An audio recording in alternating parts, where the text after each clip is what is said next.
We're back again talking about the vice presidential debates. I'm Kyle Horan. We're joined by two representatives from the State House today, but we're going to go straight to one of our callers. We've got Caleb on the line. Caleb, can you hear me? Caleb, you there? I'm here. Do you have a question or a comment? I do. My question is for the Democrat. I'm sorry, I didn't see your name Stewart. on there. Representative Stewart. I have pre-existing conditions for health care, and I have all my life.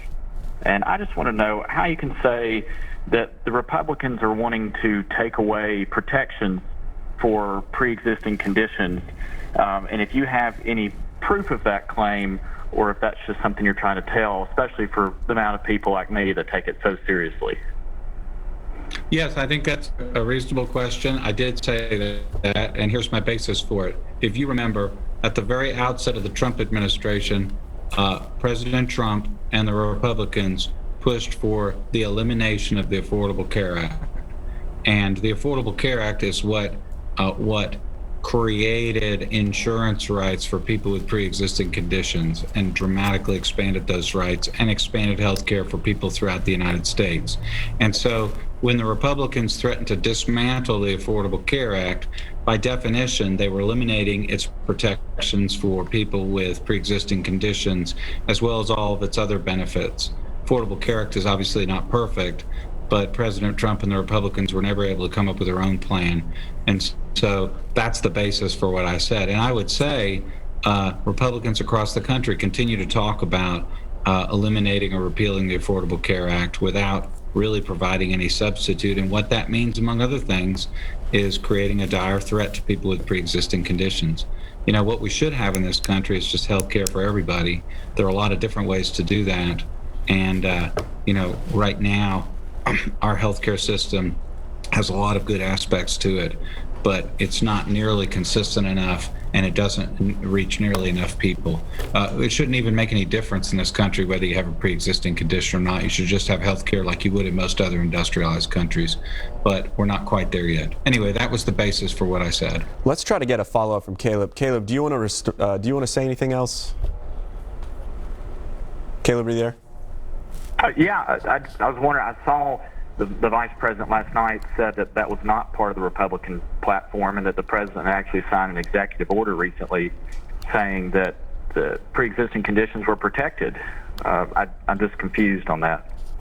Okay. Here's the difference. It's the difference between a president using an executive order right before an election so he can get elected, and a president who, with his fellow Republicans, systematically tried at the very outset of his administration to dismantle protections for people with pre-existing conditions, as well as the rest of the Affordable Care Act. I mean, this was the very first thing the Republicans tried to do when President Trump arrived in office.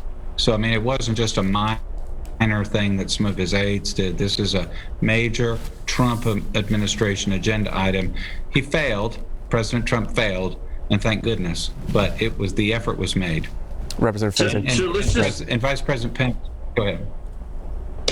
Can we just let's like our vice president said last night, you can have the right to your opinion, you can't have the right to your own facts. So let's just be very honest.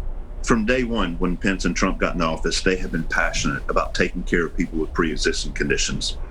But the truth is that if you would be honest with yourself and your viewers would be honest with themselves, since the Affordable Health Care Act has passed, your premiums have risen by 80%.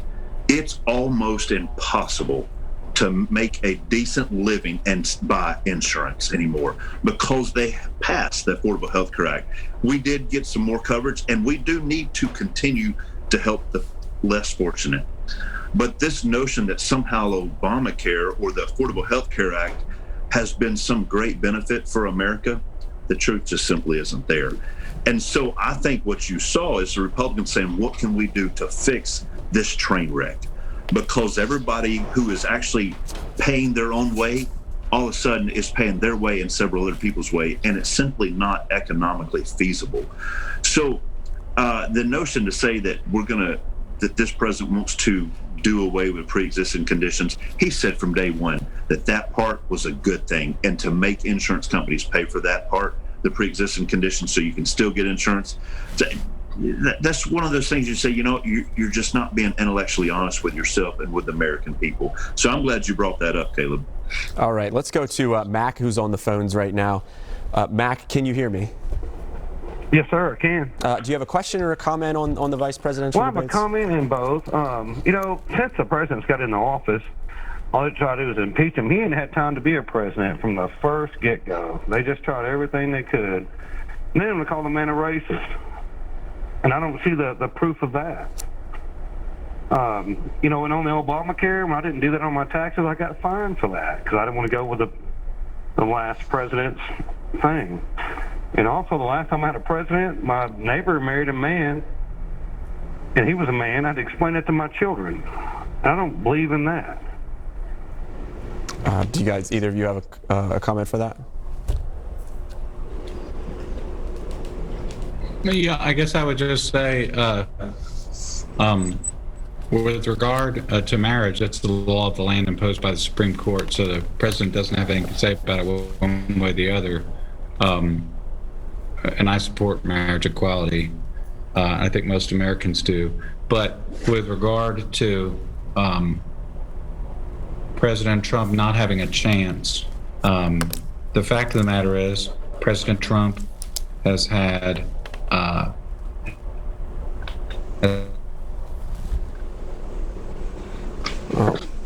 Looks like we've lost him once again. I think it's almost a good segue into Supreme Court nominations. We were talking a little bit about that earlier. There was a lot of talk about the question that was not answered about packing the court, which is adding additional justices on. Would you like to answer a question about that, Jeremy Faison, or speak on that issue? Yeah, absolutely. Let's just touch on the Supreme Court situation. Last night, Senator Harris was not honest when she said that Abraham Lincoln decided to wait until the next time he was elected to be able to put a new Supreme Court justice in. The truth is if you study history and find out what truly happened there, is the Senate was on recess. The president, he didn't have the ability to do that. And also, I'd also like to remind you that President Obama, he put forth a nominee in his last year of office too. Now, at that time, the Democrats didn't control the Senate, and so therefore that nominee didn't go through. But to tell the American people that somehow President Trump is wrong to put forth a nominee, that's not being intellectually honest with yourself or intellectually honest with history. It's happened multiple times. And if they were there, if there was a Democrat in the White House and a Democrat-controlled Senate, you can be sure that they would be doing the same thing.